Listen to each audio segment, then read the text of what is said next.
Hello everyone, my name is Ben at TV Parts Today, and in today's video we wanted to talk a little bit about version codes, factory suffixes, and serial numbers, what these terms are and how they pertain to DIY TV repair.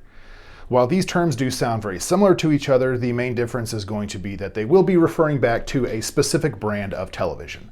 For instance, a version code will be used for Samsung TVs, a factory suffix will be used for LG TVs, and most other brands of televisions will use a serial number to denote compatibility within model number.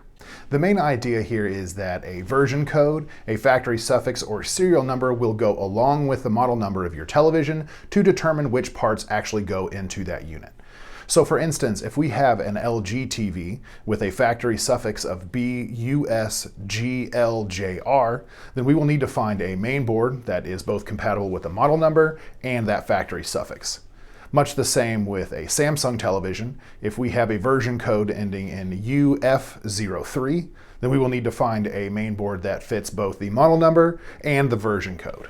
While these numbers are usually referring to compatibility for mainboards, there are some other situations where these numbers could actually be determining compatibility for a power supply or a T-Con board or other components as well. If you are ever struggling to figure out whether or not a part is compatible with your unit at home, please feel free to reach out to TV Parts Today with any questions that you might have. We have a friendly and knowledgeable customer service department that's ready to answer your questions about compatibility. We also have a comprehensive inventory that covers most brands of television. Just a few reasons why TV Parts Today is the world's #1 hub for DIY TV repair.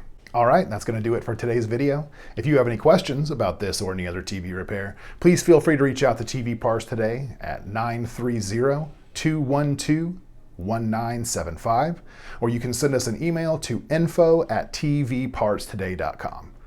Don't forget, like, comment, subscribe, and we will see you next time.